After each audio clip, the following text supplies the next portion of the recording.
Hi, welcome to the Authentically You podcast. I'm Dr. Julie Ducharme, and I'm really excited to be back here for another episode. Today, we're going to be talking about handling stress with care in this new year, which I'm sure all of us definitely need to talk about. And I'm here with Tia Cristy, which I met at a TED Talk that we were doing. And so we both did TED Talks and got to meet each other for a few minutes. And this was really exciting. One thing I love about doing these things is creating new networks, new sisters. And so I'm going to tell you a little bit about Tia. Tia Tia Cristy. We're going to have to ask, like, is that your, just like your name, or is that like created your public name? Because I just feel like that's really trendy. I like that a lot.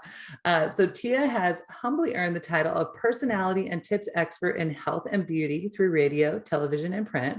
Tia provides trusted and accurate information to help others in their daily lives while reading medical journals for fun. We have to talk about that for fun. Tia also regularly says she cheers on others so that people might continue to push themselves to be the best they can be.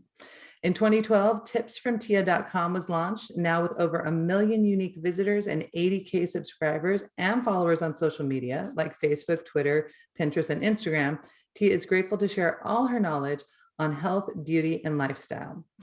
Tips from Tia also won Best Blog for Wellness and Beauty in 2020, and USA with the Lux magazine. It has also been nominated for a prestigious Webby Award and Lovey Award and 2 UK blog awards, all in the categories of Best Lifestyle and Best Beauty Blog. This is awesome. So Tia, welcome to the show. Thank you. It's so good to be here. So good to see you again. I know, we're on opposite coasts, right? I mean, you're all the way, were you in Delaware, or are you from Delaware? Philadelphia more. Okay. Yeah. Okay. And here I am all the way in San Diego. I'm pretty sure my weather's better than yours right now. So absolutely. Absolutely. Bad winter storm last night. It was so much fun. I know, which then I tell everyone you have to come visit me because I live right out here on the water in Coronado. And so then you have to come and, stick your toes in the water with me and sit in the warm weather, Yeah, we'll set that up. Yeah, and most everyone on the East Coast is like, I'm there. Very much so. Well, so and it will help with the point that we're talking about today too. Yeah. Well, and that's what I was going to say. Besides being this tips expert on health and lifestyle and beauty, you also are an expert on stress, because this is what you talked about at your TED Talk, which, as you were talking about it, I was like, oh my God, like, this is me. I was like counting down like all the things that you were talking about, because I mean, can we just say that 2020, 2021 has been 2 very stressful years? I know. We are in the 3rd January of this pandemic, and it's too much. People they're losing it. And you know what? Rightfully so. Absolutely. Well, and I talked about that in my talk, the stress that it brought upon me as a business owner, a business owner in the shutdowns, and I'm a big provider for my family, and they're very much part of my identity. And so I had all kinds of crazy stress going on, which, as you mentioned, I think, and we'll talk more about this, I'm not one that people know that I'm stressing, but I am stressing. So, and I know you had different levels of this that we talked about. And one of the first questions is, what kind of stressor are you? So I think I'm the quiet one. People are always like, oh, nothing is wrong in your life. Everything looks great. And I'm like, you should see me in the shower. Yes.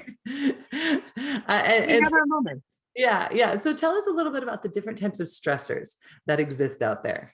Well, some people, they can teeter, but mostly a person will favor one or the other. And I like to call it the Frazzler versus the Silent Stressor. Mm-hmm. And we all know that one person, or you might even be that person that gets frazzled over everything. But these people have the ability to frazzle everyone else around them, which is a skill all on its own. Yes. But the silent stressor tends to hold things in. And just like you, I'm a silent stressor. We smile a lot. We say, whatever, like, it's cool, it's fine. But on the inside, we're like, oh my gosh. And we have to learn how to kind of balance that. You don't want to be a frazzler. You don't want to be a silent stressor. You want to have a nice harmonious balance of how to release stress in a healthy way. Yeah. So that's really where I found that most people tend to favor one. So, coming up with the idea, obviously neither of them are real words, but I'm destined to make them real words. And the frazzlers stress me out. Like I have to say, like someone who's a frazzler, I'm constantly like, it's fine, don't worry, it's fine. But it's like they stress me out because I'm like, oh my God, just relax, just relax. So I get Right. when you're saying they frazzle everyone around them, and being a silent stressor because and I don't know if this is with women as well, but there's a lot of expectations on us. There's expectations that we are, we are at our work, we have to be very high level, right? Because we've got to be better than everyone else. At least that's a lot of things I would get. Well, you got to be better than everyone else if you're going to get that job. You got to be a great mom, and your house has got to be clean all the time. In fact, have you seen those commercials of those perfectly pristine white houses, where they're doing the commercial with the children and everything's clean? And you're like, my house doesn't look like that. That's okay, because they use that brand of paper towel or something. That's where it comes from. My house will become that color if I use that paper towel. And so, I feel like there's a lot of expectations on women, not to discount, our male counterparts, but I do feel like society puts a lot of expectations. And being a blogger myself, I blogged about how women hold a lot more of the family expectations than their male counterparts. And then plus work. So, it's like you're working, but you're holding all these extra expectations. And I know for me, that's a stress, right? To meet those expectations so I don't feel like I'm failing at what I'm doing. And then throw in, school not being happening, right? Like homeschooling your child. I did that for 3 months and I was like, I'm going to have a mental breakdown. So we're going to find a school that's open for you guys to go to, because mom's not a great homeschooler. Like, I'll just say that. And I was thinking about moms who had to homeschool 4 or 5 kids all year long. And I was like, I don't know how you're doing that. And so I think about your stress stuff and the last 2 years and what people have gone through. And the other thing you have on here is, what is burnout? And I can relate to this. So tell us your definition of burnout. Well, burnout is where you just physically, mentally, emotionally become exhausted. And burnout is very prevalent right now. A lot of people might have actually heard burnout for the first time and it's like, oh my gosh, what is that? But burnout is really, really happening right now because there's just so much stress going on. And it's when you get to the point of overstressing and you just absolutely feel hopeless. It's almost like you just want to quit. You want to quit everything, and not to go into a dark side or anything like that, where it can lead to that, and there's obviously help for that, but you want to catch yourself with burnout before you get to the point of it. And there are some signs where you start to lose your passion. Things just seem hard constantly. I always visualize things where it's like, this one's always pushing against the grain or pushing against the current. And you become exhausted. If you're in a current in the water, you've learned you got to swim sideways, then you can get out of that push and you'll be smooth sailing again. But burnout is something that can really take people to rock bottom, and we want to stop people from hitting that point. And the only way to do that is to notice the signs of burnout and to work through it, because that is how you are going to get through it. It's hard, but yeah, burnout is a very, very scary thing that a lot of people are experiencing right now. And I've definitely experienced it. I've had it where I've working, getting maybe 4 hours of sleep a night. And then I finally crash physically and literally am out like all day long. That's definitely happened to me. Not too long ago, I had kind of the strangest feeling when I was laying in bed. And the best way I could explain it is I felt like weary, like a weary soul. I don't know if that makes sense. But it wasn't a physical thing. It was like just this weird kind of exhausted feeling in my soul.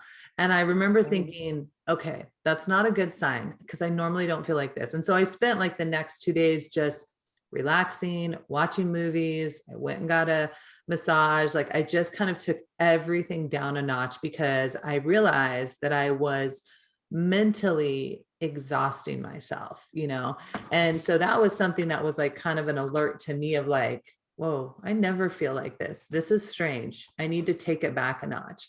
And I think burnout, I've talked with a lot of people. I work with a lot of veterans, and, the burnout is leading to anxiety and depression, as you talked about. And I'm a big advocate of like, hey, if you're not feeling right, let's get some help. Let's go talk to someone. You don't need to be in the dark by yourself, with this. Because a lot of people think if they go talk to someone, it means there's something wrong with them. And I think that's such a faux pas, such a farce. We need people that we can talk with when we're struggling. And I agree, when I was homeschooling my kids, I switched to working nights, right? So I do all my work at night. So I would homeschool the kids during the day, and then I wouldn't be done till 2 something in the morning or 3. And I mean, after 2 or 3 months of doing that, I was completely burnt out. And this is why I was like, we have to find a school that's open. I can't manage this balance. And my husband's job, which wasn't remote, he wasn't able to help me, not because he didn't want to, but he was in a 7 to 5 job offsite. So he couldn't do that. And he did as much as he could. But I'm just curious how many more other people are feeling this burnout right now. And, I know we'll talk more about, some of the tips that you talk about, on burnout in here, because, I think it's interesting. You mentioned like losing purpose or losing passion. And, you put in here, how do we avoid burnout? And you talked about some of that. Being active is another one you mentioned, social, managing stress. For people who aren't able to be very social right now, right? Because of what would maybe be some tips or ideas to keep them social?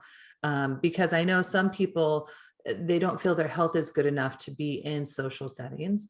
And do you have some ideas or thoughts on that? Well, yes, I think that it's important because I actually wanted to do the same thing. Like, how do you stay social when you're supposed to be social distancing? Mhm. And it's very confusing. It's an oxymoron, actually, So it's one of those things. How can you remain social while not being social? And one of the things that I found out was very interesting is absolutely doing video chats with family, friends, but take it to the next level. I've actually seen some of the apps go into this because it's amazing. This was one of my tips, probably 2 years ago. And now I think Prime or one of them offers it. And you can actually watch a movie together. You actually can set up. Now I had it where, you just hit play at the same time and hopefully it's in sync. But, you do a video chat while watching a movie together, and you can play games. You have someone that's, let's just say it's Yahtzee. You Mhm. have someone that is actually in control of the dice and the scorekeeping. Mhm. And, you can even take turns rolling the dice. You just all have to have your own set of dice. Mhm. And, it's keeping that family fun action going on while still being, alone, but you're not alone because now you have a support group that you're spending time with. And, a lot of us, we don't like talking on the phone, but we like being social. So finding a different way to do that, it's pretty awesome. You just got to be a little bit creative when it comes to it. Yeah, those are some great ideas. I mean, I love the movie thing, and we actually just we're in a little town, and so our movie theater opened up, and so we were like, oh my gosh, we haven't been to a movie in like 2 years, and so we Right. had a lot of fun going as a family and being able to go watch a movie, we were just like, I can't believe it's been that long. But I love that because I know for me, we did, my family's all over the place. So we did a lot of FaceTimes and chats and Zooms and stuff like that, just because we do that a lot already because our family is so far away. But I like the idea too. I do remember some women were doing like just a chat support group where they would just all get on and Zoom, Right. and they were just talking about whatever it was, work or being moms or whatever. And they were doing that as well. And I think that's a great idea, anything to keep you connected. Mhm. You mentioned as well being active, and I think that even if you're not some athlete, because sometimes people get this idea, they're like, oh, well, you were an athlete, so you're so active. And I was like, Mhm. I've had a back surgery, knee surgeries, like my active level is not near what it used to be. But I mean, during the pandemic, I would just take my kids out for bike rides 3 times a day. We would go just ride around. We would go walk on the beach. We would, I'm lucky where we're at. We have a great active area, but I mean, we even would go down to this little just flower field and play in the flower field. But I mean, anything I could do to just get them out of the house, because they could be on technology all day long. So we made it a rule like, okay, we would work on school stuff till 12, and then after 12, we would go play. And that's what we did. But if someone isn't an athlete, what are some tips on just being active and getting yourself out of the house? But maybe in a way that they feel, once again, I mean, I'm blessed to have a very happy, healthy family, and we've been very healthy through this whole thing. But I do have some friends who have some different diseases, which don't stop them from living life, but they are a little concerned and have to be more careful with what they do. And I actually can relate to that, where when this first happened, I shut down completely. Like, it was, everything got delivered in. I didn't go outside the house. But I am blessed that I actually have some land. So, going outside the house just to be in the yard, do some things outside, I started playing basketball again, so it was nice to be able to do that. And of course, I'm nowhere where I used to be when I was a kid, but it's one of those things where it just kept my body moving. I was getting vitamin D from the sun. And everybody has a different story, because some people live in cold areas. Like, you're not going to see me outside right now. Every winter I hibernate. But this is almost where, like, those office chair exercises can come into play. And one of the new rules, and I firmly believe this, is every hour you should get up from your desk, from your chair, even if you're just sitting there watching TV, get up and walk around for just 5 minutes, 2 to 5 minutes. And that will keep you active, because they say a body in motion stays in motion. And that is absolutely true. And that is something that we need to remember. I have a staircase. I take the stairs, and I'll do that for like 5 minutes, just up and down. And, it seems tedious, but it keeps my body in motion. So I think that finding things, even if it's just, walk from room to room, even if you're in a flat, walk from corner to corner, and just do that for about 2 to 5 minutes. And it really it's going to change the way you feel about everything, because we know doing any kind of workout releases that endorphin, in your brain, and it's going to give you a better mood. Yeah. So, staying still, you're not going to release those endorphins, and you're going to become sluggish. You're going to become depressed, and rightfully so, so just find a way to stay active, Yeah. just a little bit here and there every day. Yeah, I agree. Well, something I recently did, I mean, obviously, like I said, I live in a space which gives us a lot of room to work out, which I'm so blessed. And it doesn't even have to be a lot. I can hop on a kayak or a paddleboard or bike. But recently I got a medicine ball that was like, it's like 5 pounds. And so I'll just take breaks and, I'll be like moving it back and forth like this, cause my forever goal of trying to get my stomach back after, 2 10-pound children, which will probably never happen. But, I'm like, okay, I'm just going to take this medicine ball on my breaks. And then I brought up some weights, that like 5-pound weights, and I'm just, I'll take a break, do the medicine ball, do 3 sets of 15 with the weights, and just move around, because I spend a lot of time on my day on Zooms because of most of my companies are remote. So I'm working with clients around the world. So I started doing that just, even though I have time, like you said, to go outside. So I love that. I think you're right. You just got to keep moving. And a great example is the other day it was raining, which it never rains here, but it was raining. And it's just kind of a lazy day. So I just kind of let my kids lay around and watch TV. I mean, there wasn't much else to do. By the end of the day, my son had a headache because he had watched, I normally don't let him watch that much TV. And he's like, Mom, I really have a headache. And I'm like, you know what? You've been watching TV all day long, and this is why you have a headache. And I was like, why we need to get off technology, So I think that's great. And some other tips here, you talked about cleaning your space. Let's talk about that's a big one, I think. I'm sure everybody's heard this saying, cleanliness is close to godliness. And the fact is if you live in clutter, you're going to absorb that mentally. And, so when somebody is actually feeling cluttered in their mind, I recommend, just clean out the clutter, do a deep clean, whatever you need to make you feel Mm. fresher. It's almost like a mental freshness that comes along with that. And when it comes to the brain is so amazing. I mean, I love learning about the brain because there's always something new to learn. But you got to remember, our memories are connected with sense. Our vision. We use all of these senses, and they really, really affect our brain. So when your brain feels cluttered and you're just mentally exhausted, add in one of those scents that, either makes it fresh or takes you to a warm place, or, something that brings back a good memory, Yeah. because you would be surprised how that can trigger you out of this bad mood or this sadness into something that is just so much more positive. Yeah, I love that. It's true. When my house is a mess, now mind you, I wasn't like this when I was young, but now as I've gotten older, when my house is a mess, I feel like I can't work. I feel like there's too much chaos. Yeah. Especially for me, I run a crazy schedule with 4 companies and everything I do. For me, chaos can't really exist. I mean, if you see my calendar, it looks like a rainbow because there's so much stuff on it.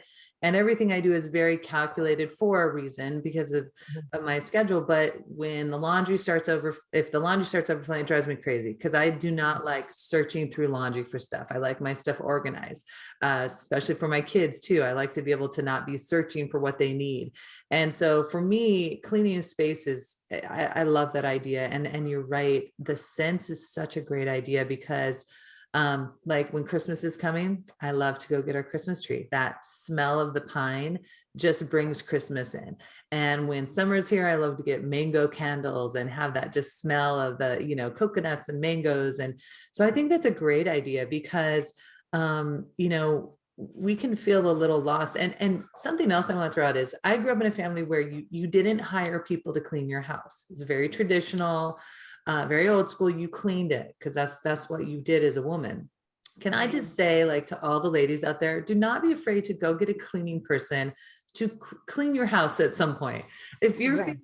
because if you're feeling overwhelmed and you're like, I just can't do it, I mean, you can get cleaning people out for very affordable, and it's nothing like coming home to someone who's cleaned your house from top to bottom. And I remember the first time I did that, I felt super guilty until they got done with it. And then I was like, why have I not done this sooner? So once a month, I usually have a cleaning person in, and just because honestly, I don't want to deep clean for 6 hours. I mean, I'll, And I agree with you. like, Cleaning is stressful to some people. You don't want to stress yeah, yourself out more. yeah. So I'm saying the space needs to be yeah, clean. yeah, that space, which you have to do. But sometimes I'm just like, okay, I just need someone to scrub my floors, and I need to. But mentally, it was so great to come back. I was like, oh, everything is so clean. I love it. But no, the clutter space, absolutely. Like, right, you've got to go through your closets and clean out stuff, and your desk. I've got to have a clean desk, which my desk is not as clean as I want it right now as I look at it, but. I love that idea because no one, I'll be honest, I've never heard anyone said to me before, reduce your clutter. I mean, I think that's a great idea, with that. I also love you have take up a hobby.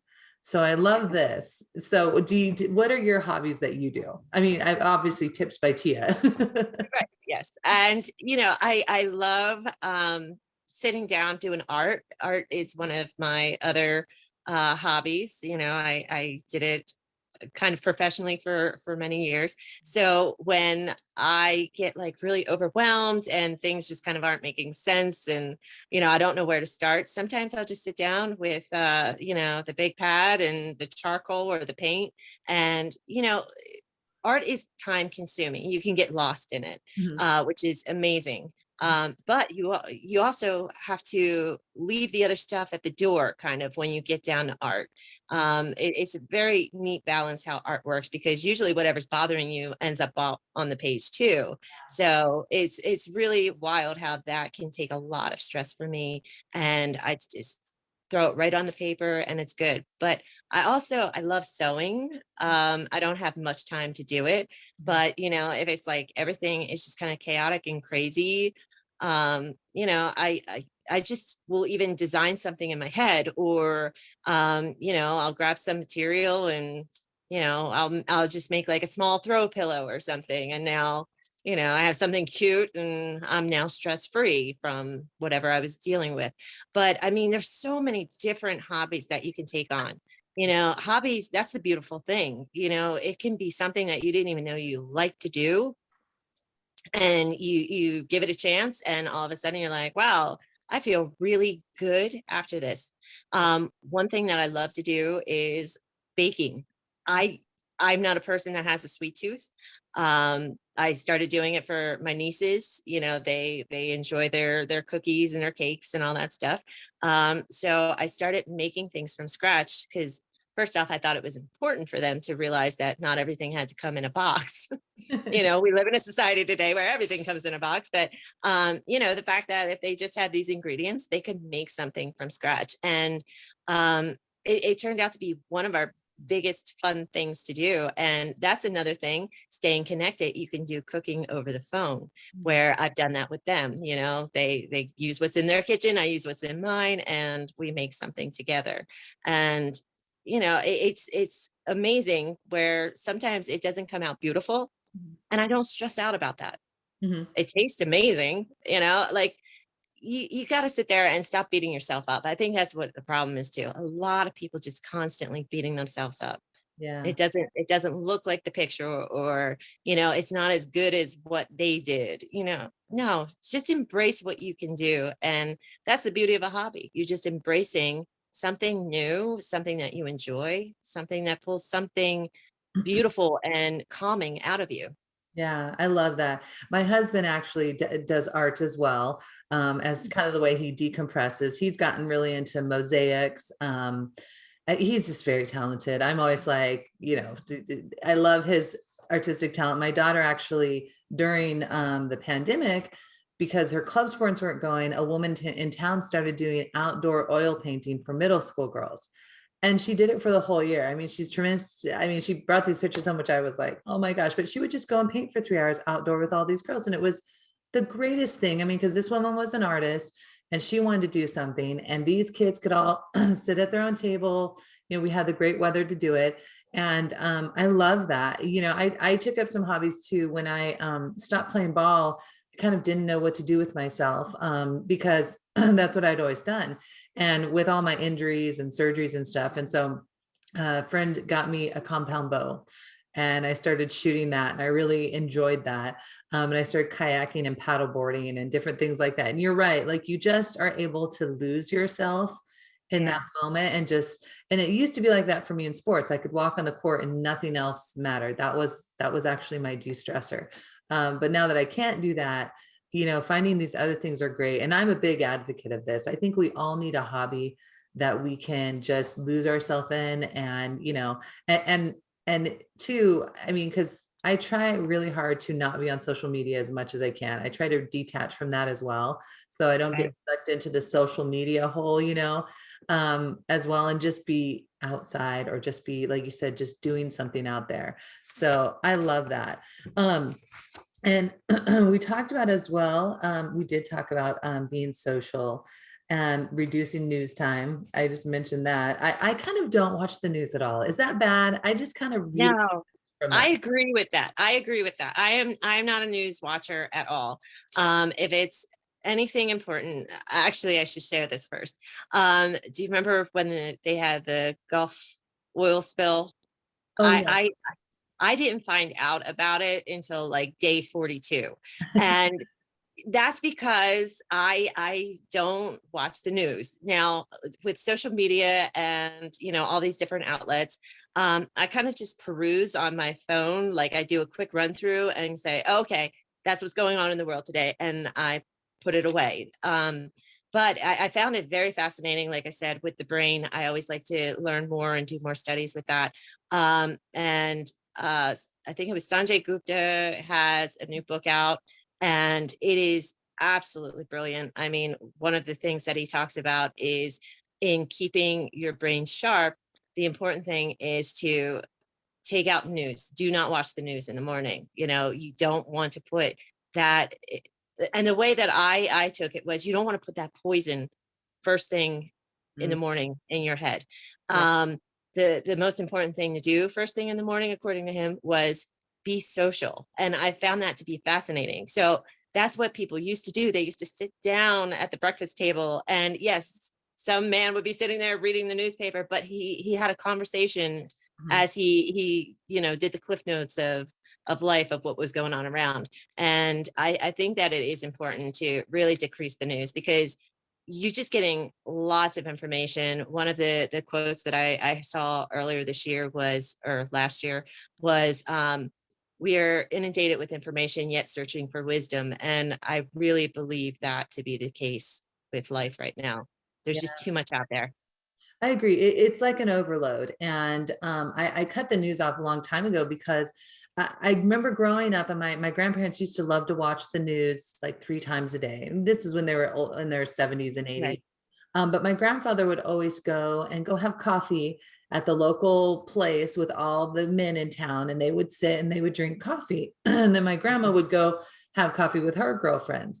And that's what they would do every morning, and they would watch the news, but obviously it was a little different back then, but I cut it out because, like you said, the first thing I do not want to fill my head with in the morning is that the problems of the world. And it's not that I don't care about the problems of the world, but I want to start off on a positive note. I want to start really, looking at that, not like, oh, this is the day. And I started to turn off too with my children, because my kids would be kind of listening, and then they'd start asking, they'd get worried. And I'm like, you know what?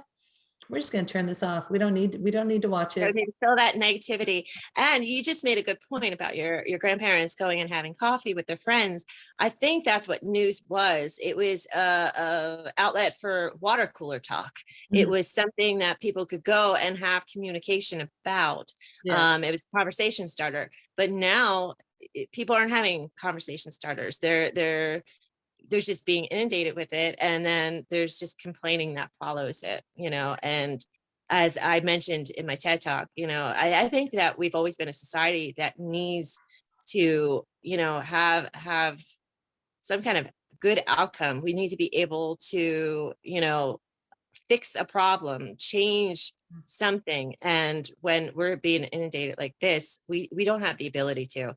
It's just news after news after news, and it's an overload, and I think it can lead to burnout very easily. I agree. I think so. And I did cut that off a long time ago. And I had a couple of friends who were really getting anxiety from it. And I said, you know what? It's time to just cut that off. If it's important, you'll find out about it. But Yeah. at this point, Even like, if it's 42 days later. if it's going to affect you, you'll get an alert on your phone. We got a tsunami alert the other day. Right. And Southern California is very comical. Half went to go videotape it, the other half went to go surf it. So, I'm like, way to go, tsunami warning. Good thing it was the smaller one, but it was one of those things that I really agree with that, because I've really tried to, especially in the new year.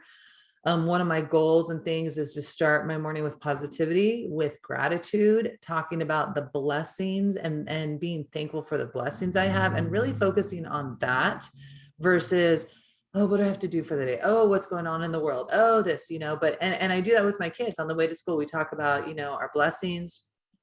We are thankful for those. We pray about it. And I think that really sets the tone for the day. Because when you think about all the blessings you have, it's really hard to complain, about that. And the last one you had on here, which I think is also another important thing, is doing good deeds. Yes. That warms my heart. And I've pushed my kids to do this, community service and other things.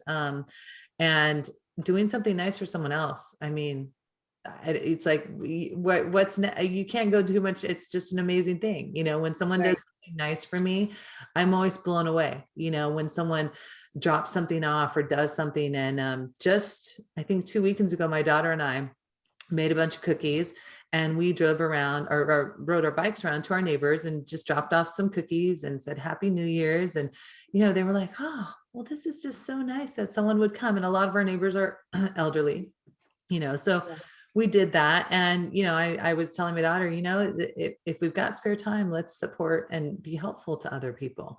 There's so much negativity in our world right now. Really. So, which leads to stress, right?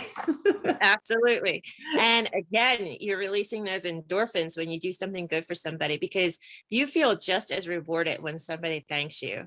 and you can't be discouraged when somebody doesn't, that's the thing. I think a lot of people get turned off from helping others because they're like, well, they didn't seem grateful. You're not doing it. It's not about you in that moment. You're just doing something. I mean, I was taught as a young child, you don't lend people money. You give them money, and if they pay you back, awesome, but you never want to have that negativity just right there for you to, engulf. So, I think that just like you were saying with that woman who was the artist, and she went and she taught middle schoolers outside how to paint.